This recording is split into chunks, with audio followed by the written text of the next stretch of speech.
फुर्सत पाए हो। फिर कहूँ कुछ दिन मना परीक्षा के परिणाम घलोक आ जाही। और फिर त आप मन के मन करही अब मम्मा गाँव जाऊँ, कहूँ दादी और नानी तीर जाए के घलोक, माने एती ओती घूमे फिरे के। फिर आप मन जानत हो संगी, पहली कोनो मोटर गाड़ी, जहाज, ट्रैक्टर, साइकिल कुछ नहीं रही से। मैं हर गोट बात करत हावों जब मानव सभ्यता के विकास होए बर चालू होई रही से। मनखे मन अपन अनुभव ले और कोनो कोनो चीज ला बड़ ध्यान ले अवलोकन करके, जेला अंग्रेजी में ऑब्जर्वेशन घलो कहिथे, आने आने जिनिस ला बनाए के प्रयास करी। और ऐसने ना कोनो बखत हमर पुरखा, ओखर पुरखा मतलब पुरखा के पुरखा है ना, कोनो बखत ओ मन देखे होही कि लकड़ी के बड़ जान लट्ठा कहूँ पहाड़ी ले लुढ़किस त कैसे ओला औ कतको घाव ओला लुढ़का लुढ़का के घलोक देखिस होही, है ना। वैसने जैसे कोनो प्रयोग ला ना आप मन घेरी बेरी करके देखत हो ना, तब जानिस होही कि गोल गोल लकड़ी हलुड़त थे। फिर त ओ मन अपन अनुभव ला गुनिस और गुनत गुनत चक्का के आविष्कार ला कर डारी। फिर होगे एती ओती जाए बर सुबिता। और आज हमर दिन यातायात के कतको अकन साधन हो गए है। फिर एकर संगे संग सावधानी के घलोक ध्यान रखना है, काबर के दुर्घटना घलोक बढ़त हावे। त आवो जानन बेरा के बात मा सड़क मा चलत बेरा सावधानी रखो। सबले पहली त संगवारी सड़क मा खेलना और दौड़ना नहीं चाहिए। और सड़क मा चलत बेरा हमेशा डेरी हाथ डहर ले चलना चाहिए। और कभू जल्दबाजी मा दौड़ के सड़क झन पार करूँ। एक ठिन ना सफेद और करिया रंग के ना पट्टी पट्टी बनने वाले रद्दा रही थे, जेला जेब्रा क्रॉसिंग कही थे। उहिंच ले रोड ला पार करना चाहिए। फिर ना पार करे के पहली ना दोनों कोती एती और ओती देखो, और जब कोनो गाड़ी नहीं दिखे ना तब भेज रोड रद्दा ला पास करूँ, वहाँ ले ना हाँकू, है ना। पहली त सड़क किनारे और इखर संगे संगे ना सड़क के किनारे हमन ला ना नहीं चलना चाहिए। और चलहू ना त का कैसे चलना है जानत हो कि काहे ना कि सड़क के दोनों डहर ना फुटपाथ बने रही थे, उहेच ले चलना चाहिए। और कोनो रोड में फुटपाथ नहीं रहे ना त अकेला अकेला एक के पाछू एक चलो, सकला के झन चलहू, है ना। तो ये तो होगे पैदल चलत बेरा हमन ला कैसे सावधानी रखना है ना। और कैसे रोड रद्दा में चलना है, पार करना है। और फिर ना रोड तीर ना कतको यातायात के संकेत घलोक लगे रही थे, संगी उहू ला ध्यान ले पढ़ना है और ओखर पालन करना है। और ना साइकिल रिक्शा एखर संग संग ना पैदल चलाई मन मा का करना है, डेरी हाथ कोती ले चलना है। और यातायात के नियम ला घलोक जानो तो चलो कुछ यातायात के नियम ला जानन। कैसे कि पहली दुपहिया वाहन चलात बेरा हेलमेट जरूर पहनना चाहिए, है ना। और मोटर कार माने चार पहिया वाहन मा सीट बेल्ट जरूर लगाना चाहिए। और बहुत तेजी ले गाड़ी नहीं चलाना चाहिए, ना ही कोनो नशा करके गाड़ी चलाना चाहिए, है ना। ऐसे कतको सावधानी ला करना चाहिए जेखर ले सड़क दुर्घटना ले बचाव होए, है ना। संगवारी जानत हो जो WHO माने वर्ल्ड हेल्थ ऑर्गेनाइजेशन, जेला कहते विश्व स्वास्थ्य संगठन के अनुसार ना एक बछर में 10 लाख ले ज्यादा मन के जिंदगी खत्म हो जाते। और एमा ले ज्यादातर मौत यातायात के नियम मन के जानकारी के अभाव में और लापरवाही करे में होते। त सुघर यातायात के नियम ला जानो और रोड रद्दा में बने संभल के चलो, है ना। और तभी तो आप मन के गर्मी के छुट्टी बने भी थी। और एकरे संग सुनन आओ एक ठन गीत हर हावे रेलगाड़ी छुक छुक, और जेला गावत है भरत लाल और संगवारी मन।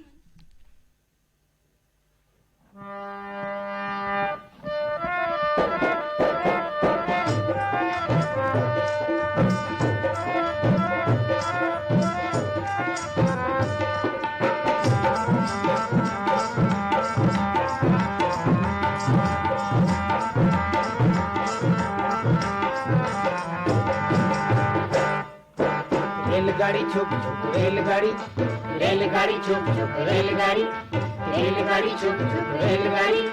रे पुरले छुटते गाड़ी रे संगी, रे पुरले छुटते गाड़ी रे संगी, नाम गंबर लाइट बुक बुक बुक बुक। रेलगाड़ी छुक छुक रेलगाड़ी, रेलगाड़ी छुक छुक रेलगाड़ी, रेलगाड़ी छुक छुक रेलगाड़ी।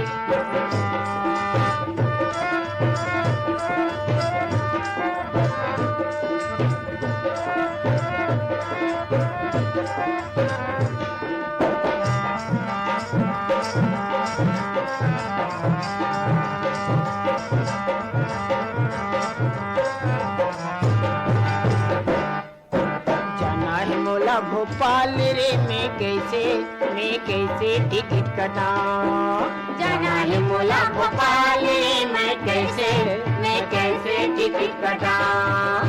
बड़े बड़े बैठे साहब रे मैं कैसे बोला बताऊं, बड़े बड़े बैठे साहब रे मैं कैसे बोला बताऊं। गाँव के रवैया में सिद्धवर संगी,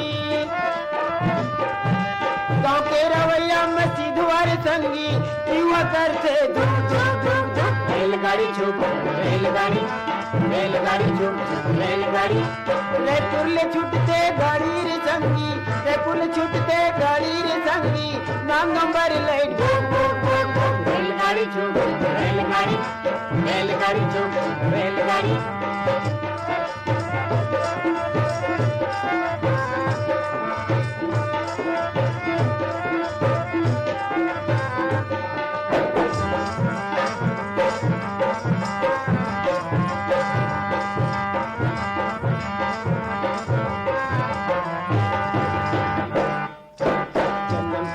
किसान रे मैं नांगर बकर चला था, जन्म के अव्वल किसान रे मैं नांगर बकर चला था।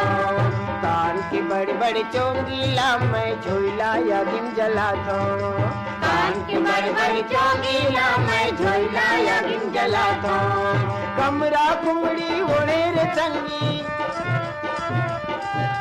कमरा कुमरी ओढ़े रे संगी, जीवा करते धूप धूप धूप धूप। रेलगाड़ी छुप रेलगाड़ी, रेलगाड़ी छुप रेलगाड़ी, रेलगाड़ी छुप रेलगाड़ी। रे पुरले छुटते गाड़ी रे संगी, रे पुरले छुटते गाड़ी रे संगी, नाम नंबर लाइट बुक बुक बुक बुक। रेलगाड़ी छुप रेलगाड़ी, रेलगाड़ी छुप रेलगाड़ी, रेलगाड़ी छुप रेलगाड़ी, रेलगाड़ी छुप रेलगाड़ी, रेलगाड़ी छुप रेलगाड़ी, रेलगाड़ी छुप रेलगाड़ी, रेलगाड़ी छुप रेलगाड़ी, रेलगाड़ी छुप रेलगाड़ी। अतिक सुघर गीत के बाद अब हो गए हे बेरा ज्ञान विज्ञान के गोट के। तो आज हमन एमा सुनन हमर सौर ऊर्जा, जेला बतावत हवे ज्ञानेंद्र हिरवानी। कार्यक्रम सुनैया संगी मन ला जय जोहार। संगी हो, हमर देश के आबादी हा लगातार बढ़त हवय और संगे संग बढ़त हवय ऊर्जा के जरूरत हा। गांव हो या शहर या फिर कोनो गरीब हो या अमीर, जम्मो झन ला ऊर्जा के जरूरत पड़थे। ऊर्जा के बिना एक पग चलना घलो अबड़ मुश्किल हवे। हमर रोजमर्रा के जिंदगी में देखलन बिहनिया ले लेके रतिहा तक बिजली, पंखा, computer, TV, heater, cooler, washing machine, induction, mobile charging जैसन छोटे बड़े जिनिस बर ऊर्जा के जरूरत पड़थे। संगवारी हो, देश के विकास के पैमाना हर घलो ऊर्जा क्षमता ऊपर टिके हवय और ऐसन में हमर देश ला जरूरत है एक ऐसे ऊर्जा के जेन हर बीतत बेरा संग कभू झन सियाए और प्रकृति के रक्षा करे। ऐसे ही एक आदर्श ऊर्जा दिव्य ऊर्जा स्रोत हवय सौर ऊर्जा, जेन ला अक्षय ऊर्जा घलो कहे जाथे। नान्हे संगवारी हो, आप मन ह तो जानते छोहू कि ऊर्जा हा प्रमुख रूप ले दो प्रकार के होथे। पहला नवीकरणीय ऊर्जा या गैर पारंपरिक ऊर्जा, यही चला रिन्यूएबल एनर्जी घलो कहे जाथे। एकर अंतर्गत सौर ऊर्जा, पवन ऊर्जा, बायोगैस, पन बिजली ये सबो आथे। दूसरा हवाय अनवीकरणीय ऊर्जा या पारंपरिक ऊर्जा, यही चला नॉन रिन्यूएबल एनर्जी घलो कहे जाथे। एकर अंतर्गत कोयला, तेल, प्राकृतिक गैस, नाभिकीय ऊर्जा मन आथे और यह बहुत सीमित मात्रा में बाचे हवय। संगी हो सूर्य किरण ह छोटे छोटे प्रकाश कण फोटान ले मिलके बनथे, जेन ला पृथ्वी तक विकिरण विधि के माध्यम ले आए में करीब 8 मिनट के समय लागथे। हमार भारत देश ह उष्णकटिबंधीय देश हरे, जेकर कतकोन अप्रत्यक्ष प्रत्यक्ष लाभ मिलथे। हमार ये सुग्घर भौगोलिक स्थिति के कारण लगभग साल भर सौर विकिरण प्राप्त होथे। हमार देश में करीब 250 ले 300 दिन तक पूरा सौर ऊर्जा उपलब्ध रहथे। यहाँ औसत सौर ऊर्जा उत्पादन क्षमता 4 ले 7 किलोवाट घंटा प्रति वर्ग मीटर तक हावे। राजस्थान, गुजरात जैसन बड़का राज्य में कर्क रेखा पास ले गुजरे के सेती यहाँ सौर ऊर्जा के दोहन ज्यादा ले ज्यादा मात्रा में करे जा सकथे। यही कारण यहाँ सौर ऊर्जा कार्यक्रम ज्यादा सफल हावे। सौर ऊर्जा ला दो तरीका ले प्रयोग में लाए जाते। एक सौर तापीय विधि, एमा सौर किरण ले हवा ला या फिर कोनो तरल जिनिस ला गरम करे जाते। दूसर विधि है प्रकाश विद्युत विधि या फोटो इलेक्ट्रिक विधि। ये विधि में सौर ऊर्जा ला बिजली में बदले बर फोटोवोल्टिक सेल के प्रयोग करे जाते। बहुत अकन फोटोवोल्टिक सेल एक सौर पैनल के रूप में काम करते। ये सौर पैनल सिलिकॉन के बने होते। वैसे तो सौर सेल के विकास कार्य बहुत पहली के चलत रही। फिर 25 अप्रैल 1954 के दिन बेल लेबोरेटरी नाम के संगठन पहली बार सिलिकॉन आधारित व्यवहारिक सौर सेल के घोषणा करिस और वो समय एकर दक्षता करीब 6% रही। संगी हो सौर सेल मोनोक्रिस्टली सिलिकॉन जैसन अकार्बनिक तत्व के बने होते। तेकरे सेती एला अकार्बनिक सेल घलो कहे जाते। ये सिलिकॉन तत्व एक प्रकार के अर्धचालक होते।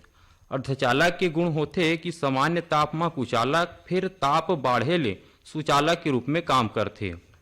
अर्धचालक में विशेष प्रकार के अशुद्धि मिला के ओला दो प्रकार के अर्धचालक बनाते जाते। अशुद्धि मिले ले जब इलेक्ट्रॉन ज्यादा हो जाते त एन टाइप अर्धचालक और कोनो इलेक्ट्रॉन कम हो जाते त पी टाइप अर्धचालक बनते। जब दोनों अर्धचालक ला विशेष विधि ले संयोजित करे जाते त उकर बीच एक बंध बनते, जेला पी एन जंक्शन कहे जाते और यही सौर सेल होते। ये दोनों पी और एन अर्धचालक ले दो ठन चालक तार निकले होते, जेन ला धनात्मक इलेक्ट्रोड और ऋणात्मक इलेक्ट्रोड कहे जाते। ये दोनों इलेक्ट्रोड सौर पैनल ले निकल के सौर कन्वर्टर ले जुड़े होते और सौर कन्वर्टर ले बैटरी जुड़े रहते। संगी हो सौर कन्वर्टर एक ऐसे उपकरण होते जब सौर पैनल ले विद्युत ऊर्जा प्राप्त होते तो ओ समय विद्युत सप्लाई के मेन लाइन ला स्वयं बंद कर देते और कोनो सौर पैनल ले विद्युत ऊर्जा नहीं मिले तो ओला फिर ऑटोमेटिक चालू कर देते।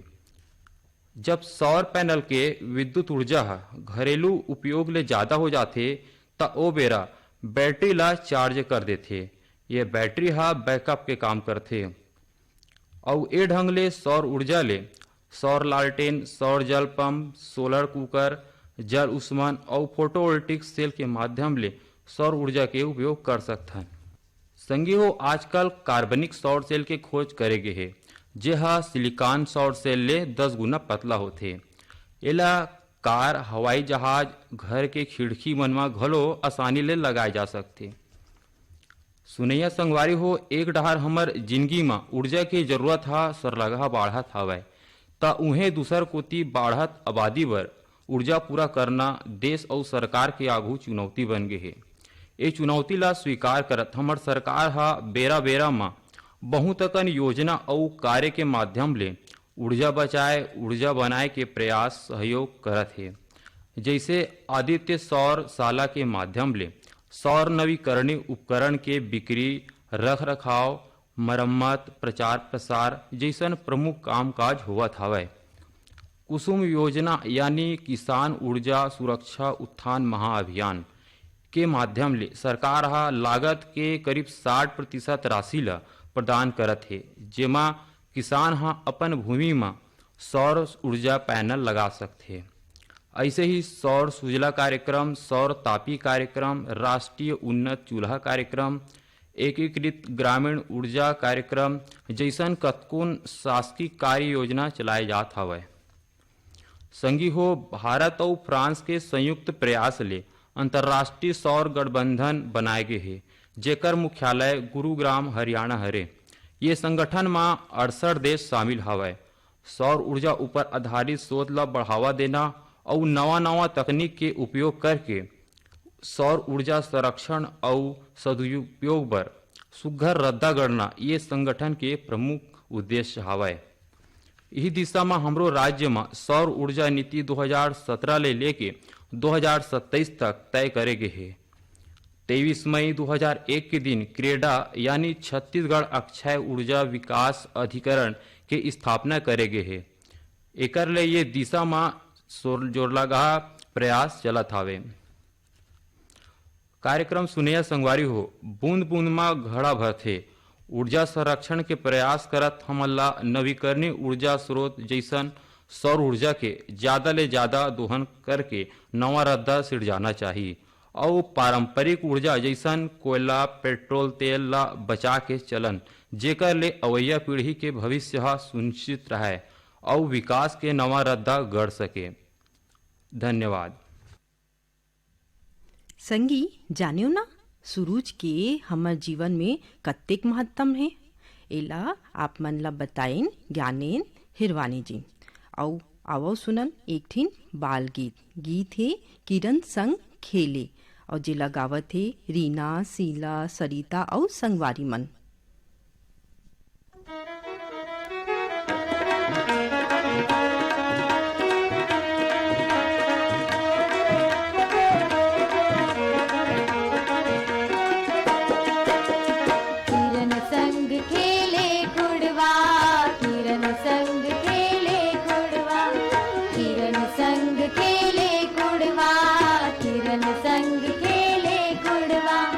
कचोरा धीरे हवा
संगी अब बेरा हो गे हे हाना के ताना बाना के। आज हमन अपन हाना ला एक ठीन कहानी के माध्यम ले गुनगुन। एक गांव में दू ठीन मितान रहे, रामू और श्यामू। रामू घेरी बेरी बीमार पड़त रहे और आए दिन अपन स्कूल में अनुपस्थित रहे। ओला तकलीफ तो होवे, फिर पढ़ाई के घलो नुकसान होवे और ओखरीज कक्षा में पढ़ाइया श्यामू चुस्त और रोजेज स्कूल आवे। वैसे तो रामू घलोक पढ़ाई में बड़ होशियार रहे, फिर बीमार पड़त रही से ना एक हर कारण कक्षा में पछुआ जाए। रामू और श्यामू जो रही थे ना, श्यामू रामू ला एक दिन कही थे, देख मितान ते हर स्कूल नहीं आवस ना त मोला पढ़ाई लिखाई खेले कूदे में मन नहीं लगे, तोरे सुरता आत रही थे। त रामू कही थे का करो मितान।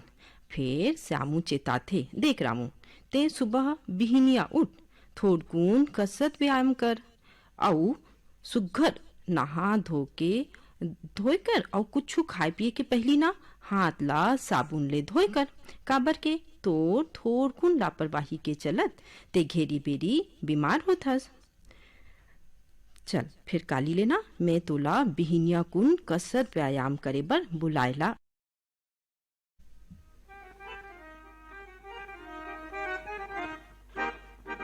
घानी मुनी घोर दे, पानी डामोर दे, नांगर बैला जोर दे।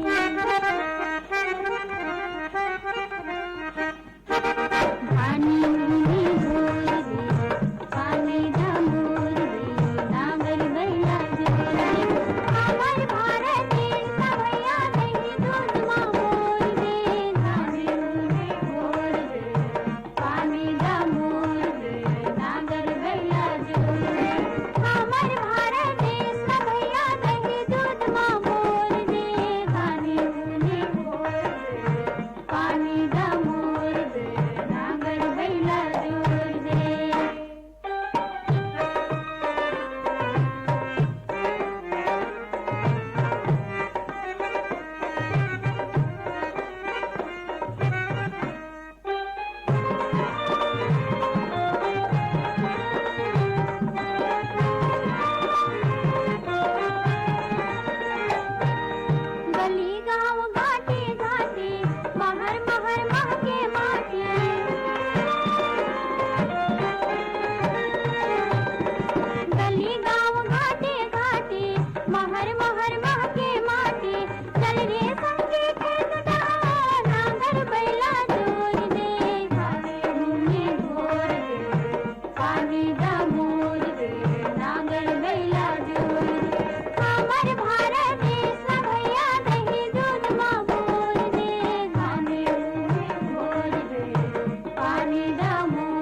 संगी कत्तिक सुघर गीत ना। और एकर संगे संग आप मन हमर प्रश्नोत्तरी कार्यक्रम में बढ़ चढ़ के भाग लेवत हौ। और एकर संगे संग एक घाव हमर पता ला दोहरा देत हौ। हमर चिट्ठी बर पता है लइका मन की चिट्ठी, बाल वाटिका, द्वारा केंद्र निदेशक, post box number 97, Akashvani Raipur. और हमर पिन कोड हवे 492001।